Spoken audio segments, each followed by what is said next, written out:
Hai Sea People, bersama saya Jessie Sabina. Kali ini kita akan membahas tentang kehamilan di masa COVID-19 dengan Dr. Charles Sihaan, spesialis obstetri dan ginekologi.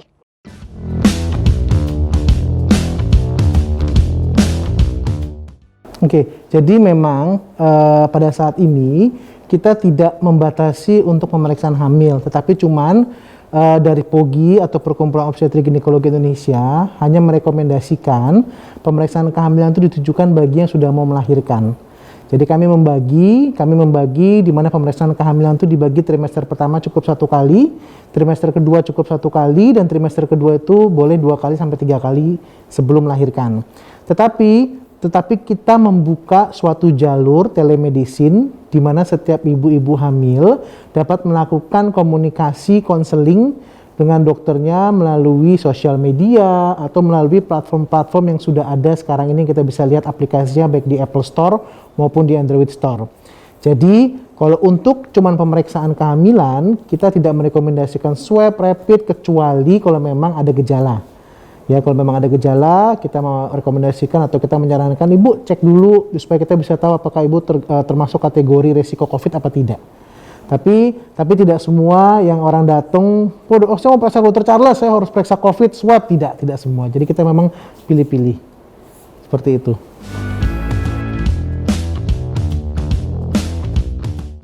Ya, jadi kalau untuk melahirkan apalagi kita di Surabaya. Kita di Surabaya sudah ada kebijakan dari pemerintah kota maupun dari pemerintah provinsi di Jawa Timur khususnya. Sudah ada kebijakan bahwa ibu-ibu hamil 37 atau 38 minggu dapat melakukan pemeriksaan swab gratis. Jadi kalau untuk khusus daerah Surabaya dan sekitarnya, bagi ibu hamil yang melakukan pemeriksaan swab dapat dilakukan di puskesmas setempat. Jadi tinggal datang aja ke puskesmas, kemudian mendaftarkan, membawa buku merah kontrol kehamilannya. Nanti dari puskesmas dia akan memberikan jadwal bagi ibu itu untuk melakukan pemeriksaan swab, dan ini semua tanpa biaya. Jadi jangan takut bahwa nanti kalau hamil ini ada butuh biaya besar nih kayaknya nih, karena dia harus swab dulu sebelum proses persalinan. Memang harus swab, tapi sudah di cover oleh pemerintah melalui fase 1 yaitu puskesmas. Jadi nggak usah takut. Jadi swabnya akan biaya oleh pemerintah. Oh begitu, berarti untuk yang ekonominya buruk pun itu gratis ya sebenarnya, aman. Betul, ya? Bagi Indonesia, apalagi bagi khususnya Jawa Timur, untuk ibu-ibu hamil yang ekonominya kurang atau kurang beruntung, itu kita bisa menggunakan ada BPJS, yang PBI ya, yang disubsidi oleh pemerintah, atau juga ada jam persal, ada beberapa dari dinas sosial juga ada juga tunjangan atau jaminan. Jadi nggak usah takut. Jadi ekonomi itu bukan berarti burden atau hambatan untuk seorang memeriksakan kehamilannya atau melakukan proses persalinannya.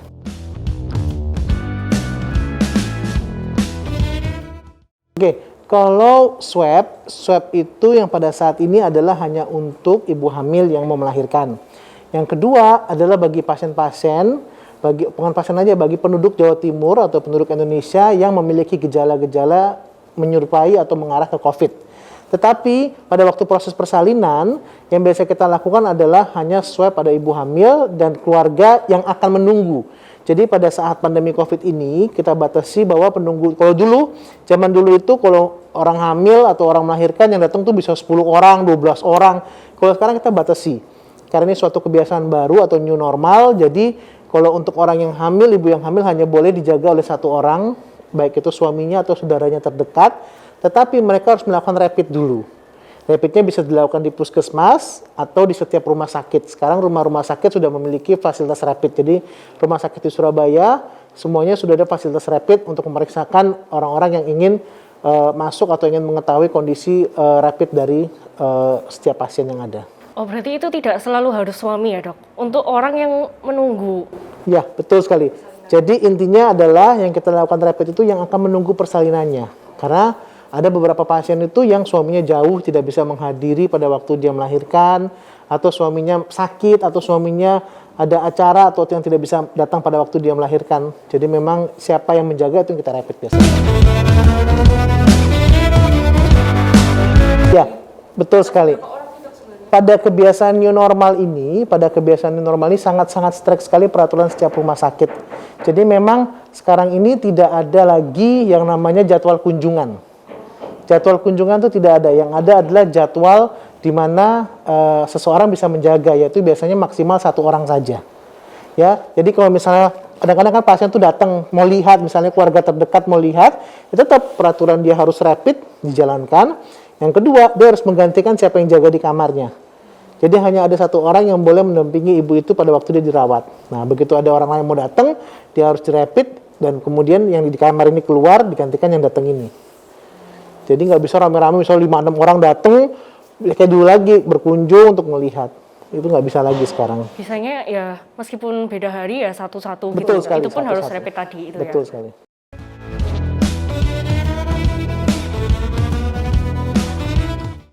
Ya, betul. Swab itu kita lakukan yang wajib ya, yang wajib untuk persalinan. Tetapi apabila pada pemeriksaan, misalnya seorang ibu hamil usia kehamilan 4 bulan atau 5 bulan mengeluh, "Dok, kok saya batuk, demam." Nah, pikiran seorang dokter kan pasti kan kalau dengan gejala flu-like syndrome gitu kan ke arah COVID ya.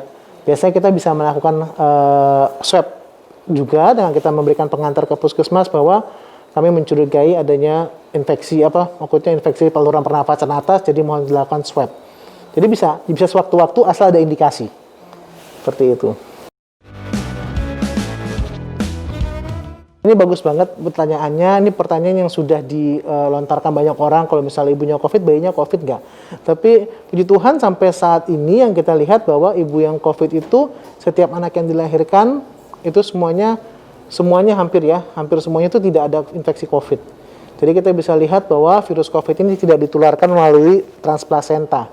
Jadi kita bisa bilang bahwa ibu yang dilahirkan oleh ibu COVID itu biasanya anaknya tidak akan tertular COVID. Tetapi pada kenyataannya adalah bisakah tertular? Bisa sekali karena pada waktu ibu itu COVID, ya penularan pertama adalah melalui droplet. Ya, apabila droplet itu maksudnya cairan dari dalam tubuhnya, dari dalam saluran pernafasannya. Apabila droplet itu atau dahak itu kena ke bayinya, itu bisa terjadi infeksi COVID. Oleh karena itu maka pada ibu-ibu yang COVID aktif, ya pada ibu-ibu yang COVID aktif kita biasanya melakukan penyelamatan bayinya atau perlindungan bayinya lebih lagi. Tetap kita melakukan ASI. Permasalahan berikutnya adalah kalau tidak menularkan apakah boleh ASI? Biasanya itu berlanjut, ibu-ibu akan bertanya, saya boleh ASI nggak dok? Jawabannya boleh, karena kedua virus COVID nggak ditularkan juga lewat payudara atau lewat ASI. Ya, jadi kalau misalnya mau memberikan ASI, tetap menjaga higienitas dan tetap menjaga protokol kesehatannya. Jadi kalau ibu mau memberikan ASI harus pakai masker, harus pakai face shield, tangannya harus dicuci dulu dengan hand sanitizer atau dengan cuci tangan, baru kemudian dibersihkan dulu putingnya, kemudian baru dipompa. Biasanya kita memberikan pompa untuk memberikan ke bayinya. Tetap ASI itu adalah yang terbaik bagi bayinya. Ya, jadi memang tidak ditularkan secara dari dalam kehamilannya, tapi bisa ditularkan pada waktu dia lahir. Itu yang sangat berbahaya. Baik, berarti ASI itu tidak menularkan ya? Tidak juga. ASI itu juga tidak menularkan.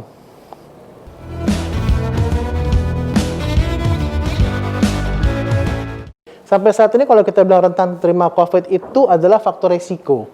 Saat ini faktor risiko itu seperti hipertensi, tekanan darah tinggi, kemudian penyakit asma, penyakit jantung, ya itu merupakan salah satu faktor risikonya. Tapi yang saya mau tegaskan, ibu hamil ini bukan merupakan salah satu faktor risiko. Ya, jadi ibu hamil atau seorang wanita hamil itu tidak faktor risiko terkena COVID. Jadi belum tentu seorang ibu hamil itu pasti terkena COVID. Ini gampang terkena COVID, tidak. Secara garis besar temuan kita di Jawa Timur ini atau di Surabaya ini ibu hamil yang terkena COVID itu hanya sekitar 2%-an saja. Ya, 2%-an saja, dan biasanya kalau kita tarik itu biasanya dia tertular dari suaminya. Biasanya seorang ibu hamil kan udah nggak kerja lagi ya. Udah nggak kerja lagi di rumah, tiba-tiba kok dia bisa terkena COVID, biasanya tertular dari pasangannya yang sering keluar rumah untuk bekerja, bawa dia ke rumah, baru kena COVID. Kemudian kita telusur lagi, bagaimanakah keadaan ibu hamil dengan COVID, adakah yang parah apa yang enggak? Kita lihat bahwa yang parah itu sedikit, ya, tapi lebih banyak yang tanpa gejala kalau kita lihat. Jadi kalau kita bilang bahwa ibu hamil itu faktor risiko COVID, tidak. Tapi seorang ibu hamil bisa juga terkena COVID. Jadi COVID ini bisa mengenai seluruh aspek kehidupan, baik yang tidak ada faktor risiko maupun ada faktor risiko. Ya, jadi saya katakan bahwa seorang ibu hamil harus cukup hati-hati, karena kita tidak tahu apabila dia terkena COVID itu apakah dia bergejala atau tidak bergejala. Kalau tidak bergejala, kita masih bisa coba untuk normal, tapi kalau bergejala, nafasnya udah susah, biasanya itu juga melahirkannya akan lebih sulit lagi. Baik dok, berarti tidak ada perbedaan imun ya antara ibu hamil atau tidak? Itu semua tergantung faktor resiko ya? Kalau perbedaan imun, kalau kita bilang imunitas pasti ibu hamil lebih rendah. Karena kan ada apa namanya, ada faktor konsepsinya atau ada seorang bayi dalam tubuhnya. Ya, kalau dibilang imun, tapi tetap aja kalau faktor risikonya agak tinggi dari penelitian-penelitian yang ada itu menunjukkan bahwa hampir sama kok dengan orang normal faktor risiko tertularnya. Hampir sama itu bukan sama-sama rendah ya, sama-sama tinggi maksudnya masih bisa tertular. Jadi kalau kita bilang COVID ini faktor tertular orang seperti kita yang sehat-sehat atau orang yang berfaktor risiko atau ibu hamil sama-sama tinggi. Ya, tinggi sekali, makanya jadi harus lebih hati-hati. Ya, jadi jangan lengah juga kata dokter Charles nih ibu hamil aman nih, enggak juga, faktor risikonya sama kenanya. Cuman bahayanya kan dia ada bayinya, nanti takutnya waktu melahirkannya prosesnya sulit karena ada COVID itu.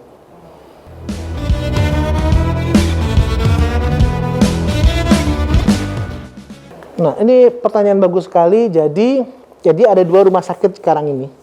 Ada rumah sakit yang memang dia menerima COVID, ada rumah sakit yang tidak menerima COVID.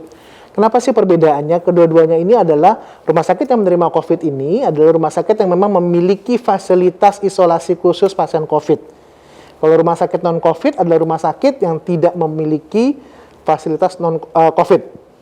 Tapi tetap setiap rumah sakit yang ada, kalau ada faktor emergensi, misalnya tiba-tiba datanglah seorang ibu hamil perdarahan, udah buka 5, perdarahan hebat, ibunya shock, kita bisa nangani di situ, padahal dia COVID ya kita kerjakan tetap, nanti setelah operasi atau setelah melahirkan baru kita rujuk seperti itu. Tetap kalau emergensi kita kerjakan di semua rumah sakit, apa itu rumah sakit COVID atau itu rumah sakit non-COVID bisa dikerjakan. Cuman kalau misalnya tidak emergensi, memang kalau pemilihan pasien, kalau dia pasien COVID atau non-COVID, kita rujuk ke rumah sakit COVID. Jadi kalau dia dari swabnya positif COVID, kita akan rujuk ke rumah sakit COVID yang ada di Surabaya. Ada cukup banyak loh, cukup banyak sekali. Dan sekarang juga hampir beberapa rumah sakit besar juga menerima, ya. Jadi saya rasa kalau kekurangan tempat tidur untuk pasien-pasien hamil, kayaknya sampai saat ini saya belum pernah mendengar ada kekurangan. Ya, jadi kalau misalnya pemilihannya tadi saya bilang tergantung rumah sakitnya, tergantung emergensinya juga. Jadi banyak faktor yang menentukan bagaimana pasien tuh bisa masuk ke dalam suatu rumah sakit seperti itu. Kalau dibilang persentase sampai sekarang 100%. Jadi semua ibu hamil dengan COVID ya dilahirkan bayinya gitu loh. Dilahirkan bayinya sampai sekarang sih kita belum ada yang bilang bahwa oh ini nggak bisa dilahirkan karena COVID, nggak. Kita semua bisa. Bahkan beberapa rumah sakit pun sudah mengatakan bahwa mereka siap untuk melahirkan pasien-pasien COVID gitu loh. Jadi memang kalau kita bilang berapa persen keberhasilan, semua berhasil saya rasa. Iya. Oke, baik. Berarti untuk pasien kehamilan tadi ya, berdasarkan inti yang saya dapat dari tadi. Jadi intinya kalau ibu hamil mau melahirkan, nah itu untuk swab itu untuk pas persalinan saja, itu ya? 37 minggu biasanya. Terus untuk bagi pasien yang menemani untuk berkunjung seperti itu, tidak harus suami, itu hanya 1 orang dan itu harus cek rapid juga. Rapid, betul.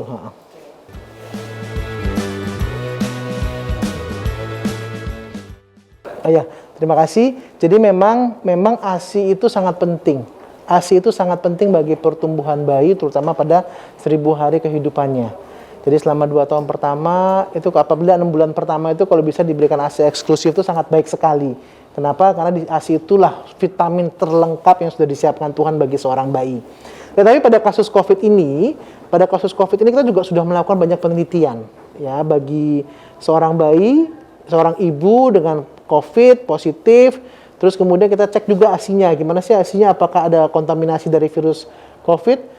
Kalau dilakukan pemberian selama protokol kesehatan dijaga, yang seperti tadi saya bilang, menggunakan masker, mencuci tangan, kemudian menggunakan face shield, supaya menjaga bahwa droplet atau kelenjar ludah ini atau ludah dari dalam tubuh tidak masuk ke dalam atau tidak mengkontaminasi ASI-nya, maka itu nggak jadi masalah. Jadi intinya adalah apabila seorang ibu hamil itu atau seorang ibu yang sudah melahirkan ingin memberikan ASI, maupun dia itu COVID atau tidak COVID, kita berikan kesempatannya. Ya, dengan cara benar, dengan cara dipompa. Kalau ada pertanyaan, bolehkah dok? Bolehkah bayinya menyusui dari puting ibunya? Boleh sekali. Tetapi kita takutnya kalau ibunya tidak terampau, maksudnya tidak hati-hati, tidak hati-hati ya kan bisa kontaminasi dari tangannya, nggak sengaja dia megang maskernya terus kemudian dia megang bayinya, itu terjadi kontaminasi dan bayinya bisa kena secara nggak sengaja, kan nggak enak. Makanya kalau sekarang dianjurkan ASI tetap diberikan, tapi dengan bantuan ya dipompa dulu, disimpan ASInya, terus kemudian baru diberikan ke bayinya, gitu loh. Ya. Tergantung itu ya dok, sterilnya ya. Betul, betul sekali. Jadi kita menjaga kesterilan dari ASINya sebelum kita berikan kepada bayinya. Oke, benar sekali. Kalau dibilang melonjak, memang banyak sekali pasien-pasien saya sekarang ini hamil-hamil muda. Ya, kalau dia merupakan ini kehamilan pertama sih oke, saya terima maksudnya oke, bagus, selamat ya, ini kehamilan pertama, ini masa pandemi merupakan suatu rezeki ya, atau pada seorang wanita seorang suami istri yang kerjanya berjauhan dengan ada acaranya dengan ada pandemi ini, tiba-tiba mereka bisa di rumah, bisa berhubungan secara insentif, terus kemudian bisa dapat anak, itu ya puji Tuhan banget ya, berhasil berarti kan program kita. Tapi permasalahannya ini juga banyak juga yang anaknya sudah 4, anaknya sudah 5, nggak sengaja datang kita, dok saya ini nggak sengaja kesundulan katanya. Ya kan, padahal kan itu bahaya sekali apalagi sudah seorang ibu yang sudah berusia di atas 40 tahun kan juga bahaya bagi kondisi bayinya, baik bagi ibunya sendiri. Oleh karena itu tetap kita mencanangkan dengan BKKBN bekerja sama dengan seluruh dokter kandungan yang ada di Indonesia untuk tetap melakukan konseling KB. Jadi KB itu penting sekali. KB itu penting sekali. Nah, tapi permasalahannya adalah pada saat ini sedikit sekali orang yang mau ke rumah sakit untuk konseling KB. Jadi mereka berpikir mereka menggunakan cara alami. Cara alami itu seperti melakukan kalender, pengukuran suhu, mengecek serviks, lendir serviks ya, dicek dari vaginanya, dicek ini kental apa encer. Nah, itu padahal mereka nggak tahu bahwa cara-cara metode ilmiah ini tuh sangat paling rendah keberhasilannya. Ya, paling rendah banget keberhasilan. Jadi itulah makanya sebabnya terjadilah kalau misalnya nggak mau kontrasepsi, baby booming nantinya. Ya, baby booming tahun 2021 nanti kita akan menerima lonjakan penduduk karena banyaknya bayi yang muncul akibat pandemi ini. Oleh karena itu, pemerintah juga menekankan bahwa kontrasepsi itu penting sekali. Kalau kita lihat sekarang, BKKBN sudah banyak sekali iklan-iklan di TV, di radio yang mengingatkan 2 anak cukup kembali. Ya, dan BKKBN juga memberikan akses kepada kontrasepsi dimudahkan sekali sehingga orang kalau pengen tahu mengenai kontrasepsi gampang sekali. Di puskesmas, di Vaskes 1, di bidan kita sudah bisa bertanya-tanya apa sih yang sebaiknya kontrasepsi. Jadi kontrasepsi itu adalah pilihan dari pasien. Tidak pernah ada pelayan kesehatan seperti dokter, bidan, perawat yang bisa menunjukkan kayak misalnya kamu sakit datang ke saya kasih obat. Tidak seperti itu kalau kontrasepsi. Kalau kontrasepsi itu nanti kami akan bantu, misalnya kami tanya dulu bagaimana kesehatan seorang pasien, apakah dia ada misalnya obesitas, apakah ada darah tinggi, ada penyakit jantung, ada penyakit keputihan. Nah, itu akan menjadikan kita memberikan pilihan mana sih yang cocok kontrasepsi untuk seorang pasien. Nah, setelah itu mereka akan memilih. Nah, tetapi untuk konseling ini kan mereka perlu datang, perlu ke rumah sakit, ke vaskes, dan kadang-kadang takut orang-orangnya. Makanya dengan gampang BKKBN itu membuka hotline, terus kemudian juga bisa melakukan telemedicine di platform-platform yang ada sekarang, platform-platform sosial media yang ada sekarang kan banyak sekali tuh. Ya, yang ada Halo, yang ada Alo, ya, itu banyak sekali yang bisa dilakukan. Jadi saran saya bagi seluruh ibu-ibu hamil yang ada di Indonesia maupun di Jawa Timur khususnya, coba kalau memang ingin melakukan konseling kontrasepsi, Anda bisa bertanya kepada dokter kalian masing-masing. Tapi saya sarankan memang kontrasepsi ini harus dijalankan supaya kita mencegah terjadi ledakan penduduk dan menyebabkan efek yang lebih bahaya lagi nantinya bagi ekonomi kita.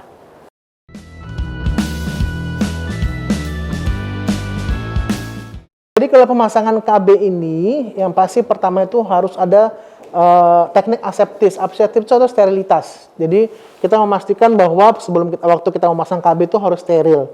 Jadi itu bisa dilakukan hanya pertama di rumah sakit atau kedua di Vaskes 1 puskesmas.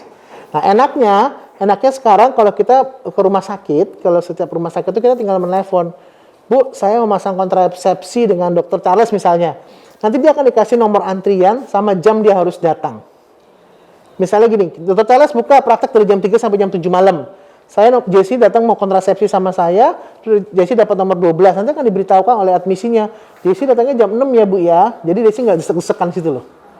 Ya, jadi sudah diatur jadwal, satu pasien misalnya 15 sampai 20 menit, Ntar Jesse dapat nomor berapa, nah di situ nanti mau datang. Jadi tetap kita juga di rumah sakit melakukan protokol kesehatan dengan cara-cara tertentu sehingga pasien-pasien kita nggak terkontaminasi oleh COVID itu. Makasih banyak ya dok atas waktunya, kapan-kapan kita ngobrol lagi. Terima kasih, sama-sama. Nah itu tadi jawaban dari Dr. Charles ya. Jangan lupa like, comment, subscribe, and share. Bye-bye.